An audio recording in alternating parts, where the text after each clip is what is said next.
ডিবির হাওর বা শাপলা বিল সিলেটের জৈন্তাপুর উপজেলায় হাওরটি অবস্থিত। এটি লাল শাপলার বিল নামে পর্যটক ও প্রকৃতিপ্রেমীদের কাছে পরিচিত। এখানে রয়েছে ডিবি বিল, ইয়াম বিল, হরফকাট বিল ও কেন্দ্রি বিল। এই চারটি বিলকে একত্রে লাল শাপলার বিল বলা হয়। চারটি সংযুক্ত বিলের আয়তন 900 একর বা 3.64 বর্গ কিলোমিটার। এখানে প্রাকৃতিকভাবেই জলের বিছানায় শয্যাপাতে চোখ জোড়ানো লাল শাপলা। সিলেটের জৈন্তা রাজ্যের রাজা রাম সিংহের স্মৃতিবিজড়িত চারটি বিলের অবস্থান আবার বাংলাদেশ ভারত সীমান্তবর্তী মেঘালয় পাহাড়ের পাদদেশে। রাম সিংহের বিলগুলো শীত মৌসুমে শাপলার রাজ্যে রূপ নেয়। বিলে ফুটে থাকে অজস্র লাল শাপলা। লতাপাতা গুল্মে ভরা বিলের পানিতে শত সহস্র লাল শাপলা হার মানায় ভোরের সূর্যের কোমল আলোকেও। সবুজ পাতার আচ্ছাদনে ঢাকা পড়ে বিস্তীর্ণ জলরাশি। ভোরের আলোয় শাপলার হাসি আরো আলোকিত করে দেয় বিলগুলোকে। বেড়াতে আসা যে কোনো ভ্রমণ পিপাসু মানুষের মনের দুয়ার খুলে দেয় এই শাপলা বিল। স্থানীয়রা জানান, একটি ধ্বংসপ্রায় মন্দির আছে ডিবির হাওরের মাঝে, যে কেউ চাইলে মন্দিরটি ঘুরে দেখতে পারেন। কথিত আছে জৈন্তা রাজ্যের এক রাজাকে এই হাওরে ডুবিয়ে মারা হয়েছিল। সেই স্মৃতিতেই নির্মিত 200 বছরের পুরাতন মন্দিরটি এখন জীর্ণশীর্ণ।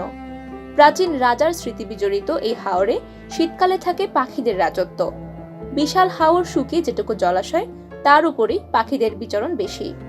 বালিহাঁস, পাতিসরালি, পানকৌড়ি, সাদাবক ও জলময়ূরীর মতো অতিথি পাখির ডানা ঝাপটায় অনন্যরূপে সাজে এই হাওর। হাওরটিতে যেতে হলে সিলেট শহর থেকে 42 কিলোমিটারের যাত্রাপথ। আকাশপথেও আসা যায় লাল শাপলার বিলে। এক্ষেত্রে প্রথমেই আসতে হবে সিলেটের এমএজি ওসমানী আন্তর্জাতিক বিমানবন্দরে।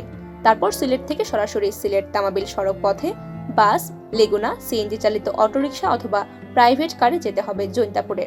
সময় লাগবে প্রায় 1 ঘন্টা। জৈন্তাপুর বাজার থেকে কিছু দূর গেলেই সড়কের ডান দিকে দেখা যাবে বর্ডার গার্ড বাংলাদেশ বিজিবির ডিবির হাওরের বিশেষ ক্যাম্প। ক্যাম্পের পাশ দিয়ে কাঁচা সড়কে 1 কিলোমিটার পথ পাড়ি দিলেই পৌঁছানো যাবে লাল শাপলা বিলে। বিল ঘুরতে নৌকার ভাড়া নেবে 400 টাকা। সিলেট শহর থেকে যাওয়া আসায় সিএনজি চালিত অটোরিকশার ভাড়া হবে 1500 থেকে 1800 টাকা। শাপলার পূর্ণ রূপ দেখতে হলে ভ্রমণ পিপাসুদের পৌঁছাতে হবে ভোরে। সূর্যের আলো ফোটার আগেই ফুটন্ত শাপলার সৌন্দর্য উপভোগ করতে হবে। বিলের পাশে মেঘালয় পাহাড়ের নিচে খাসিয়া সম্প্রদায়ের বসবাস। হরফকাটা ও ডিবি বিলের মধ্যে রয়েছে রাজা রাম সিংহের সমাধিস্থল। দূর পাহাড়ে দেখা মিলবে খাসিয়াদের পান সুপারির বাগান। প্রকৃতির বুকে শিল্পীর তুলিতে আঁকা এই যেন এক নকশি কাঁথা। মোহনীয় হাতছানিতে ডাকে প্রকৃতি প্রেমীদের।